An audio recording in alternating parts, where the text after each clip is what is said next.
Hey guys, welcome to iTechHub. Today we'll be looking at a concept called serialization and how exactly what we need to do so that we can implement serialization in Java. So to give a brief about serialization is nothing but you are converting your object data into byte data. So serialization is very helpful when you have to transfer your data over the network from your one system to another system. Also, if you want to maintain your object state, like say you have created a game and you have to store data of the user, so you can use serialization to do that. And say how serialization is exactly useful. So let me say we have a person's data and we are not implementing serialization. We have person's data, like I have a name. So to send it to another system, I would do write string and the name would go here. Similarly, if I have then its address, I would again do write string and the address would come here.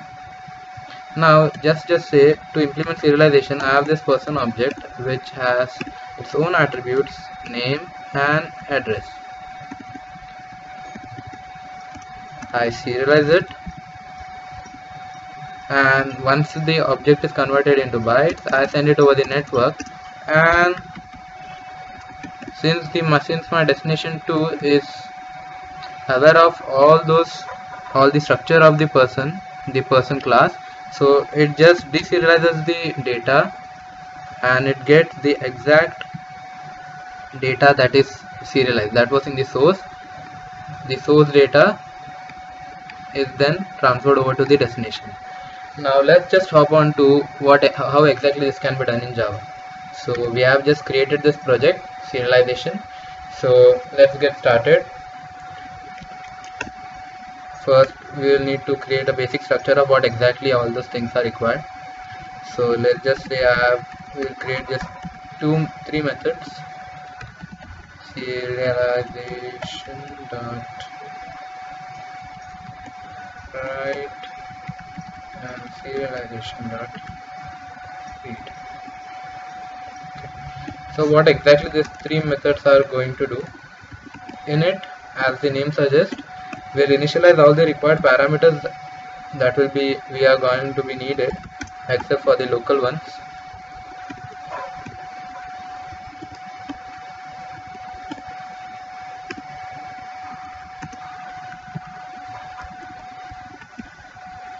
So first thing, we are going to need a file. So let's just say initialize this. We import the file.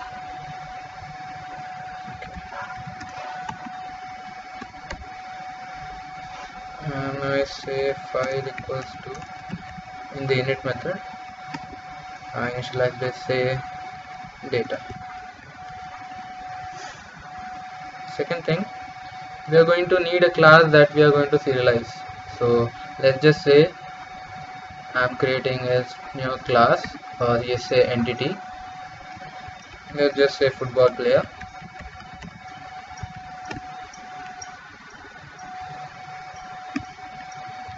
So going by the case, let's just say a football player will have his name,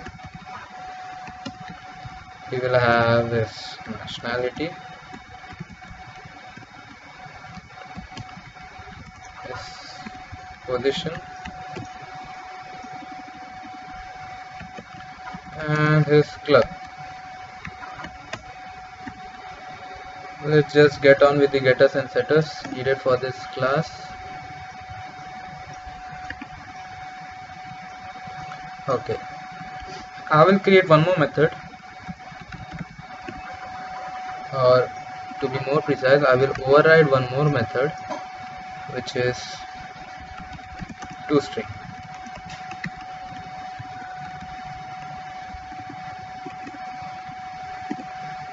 And this will return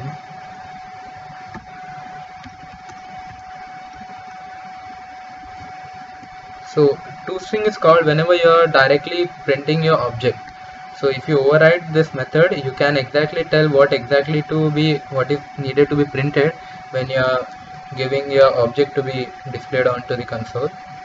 So I will say name equals to get name,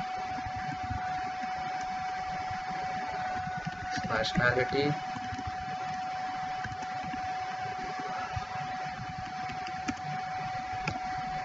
okay, yes, position,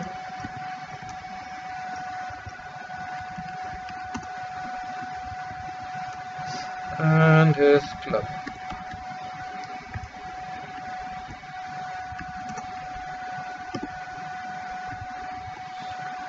So we are done with the construction of our entity class, or the class that we are going to be.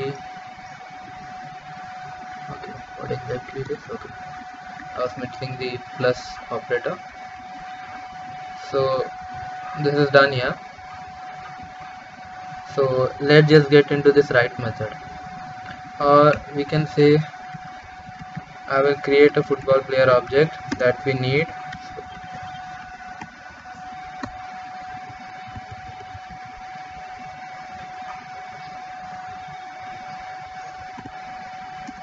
So that we can write that object to the file.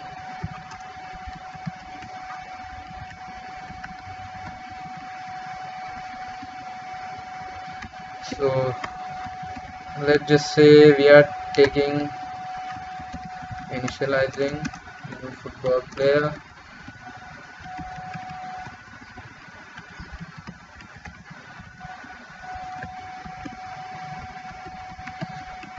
so football player dot set name,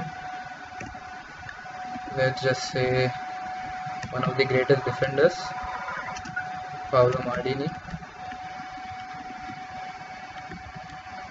We all know how great he was. Football fans can know exactly what I'm talking about. Nationality Italian.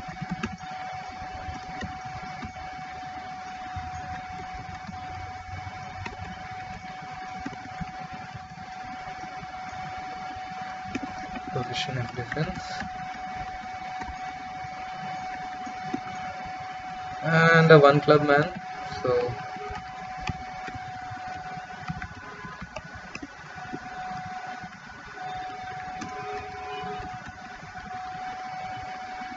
So yeah, now let's get down to the main aspect of our topic today here.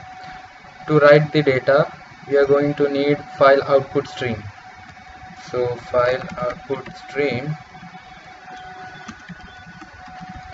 just going with the conventions here.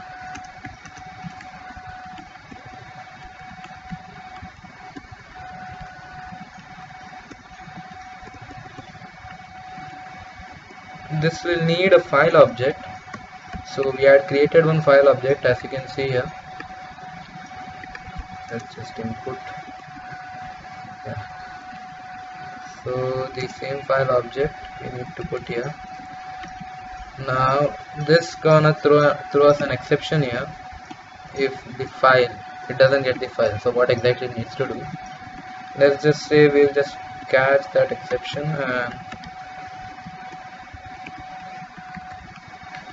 file not found.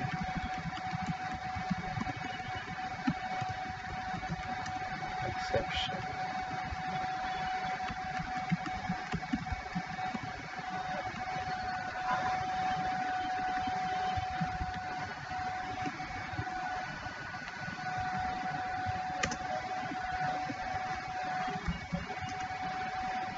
Dot print stack trace. So once this is done, we're gonna need an object output stream. So this two classes are what exactly object output stream and object input stream. They are most essential when you have to serialize the data.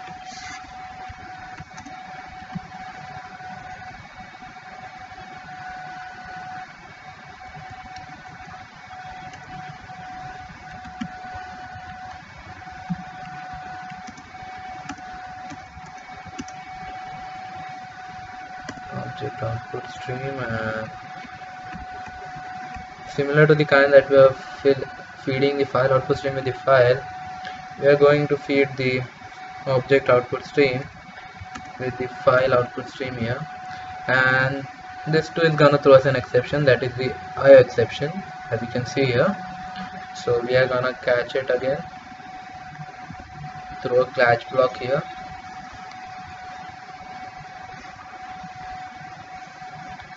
and it was IO exception.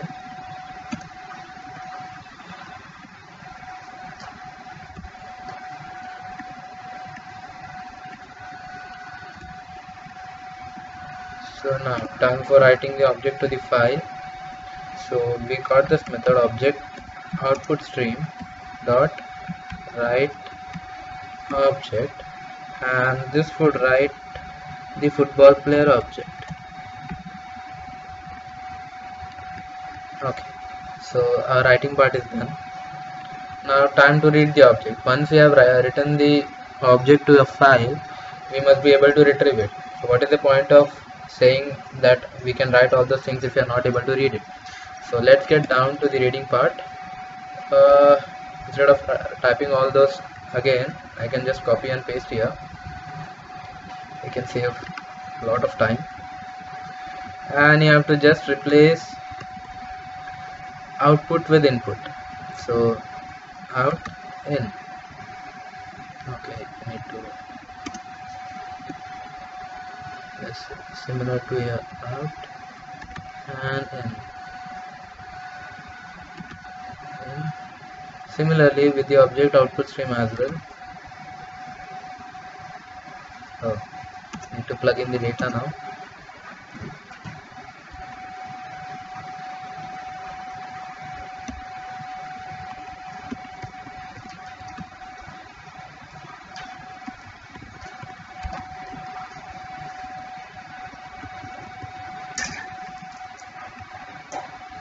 So since we have to read the object here, I will just create a local object of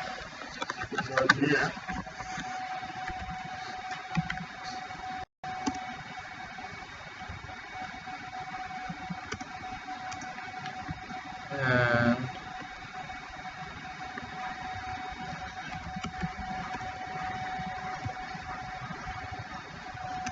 object input stream dot read object.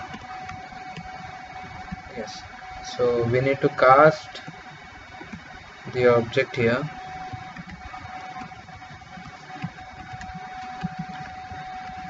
This will again throw us an error. What if it doesn't found that class? So let's just catch this class not found exception as well.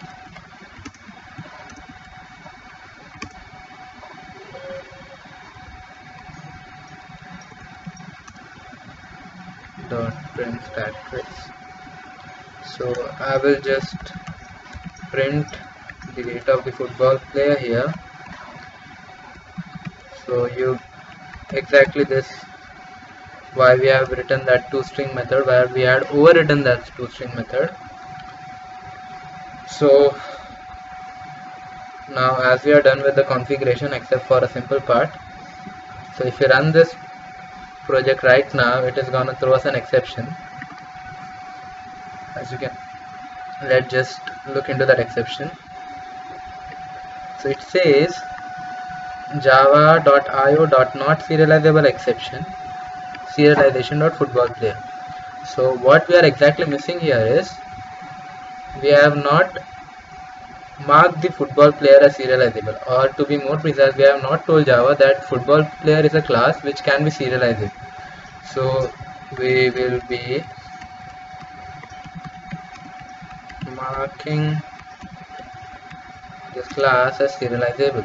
So serializable is said to be a marker interface.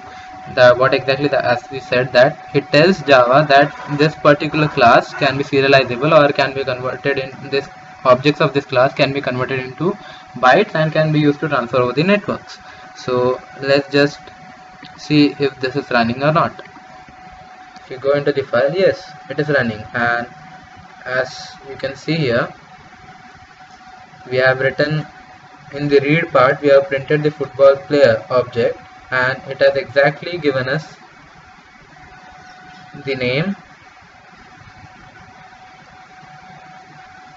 and all the information of the football player.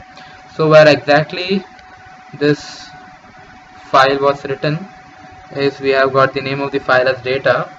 By default, the extension of the serialized file is .scr. So if you are going to look into this files now, you're gonna get this file here.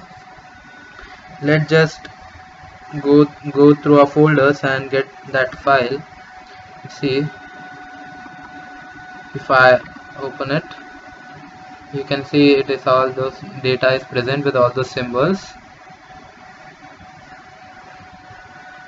As you can see, it is the data type is also preferred here, to be mentioned here. So in such a way a data can be serialized. One more thing about serialization is, say if you do not want to serialize a particular attribute of a class, then we will just mark or write a keyword called as transient near when we declare that particular attribute. So this will make sure that when the object of a particular class is serialized, we will not this will not serialize this particular attribute of the class. Also, if you are using static keywords are not serialized, since static keywords are the representative of the class and not of a particular object. So this is what serialization and deserialization, or you can say marshalling and unmarshalling as they're called, is all about. So do hit thumbs up, do click subscribe. We'll be bringing all those videos of about the single thread models, about the inheritance of Java and all those things. So to get all those notifications, do hit subscribe. So this is iTechHope signing out.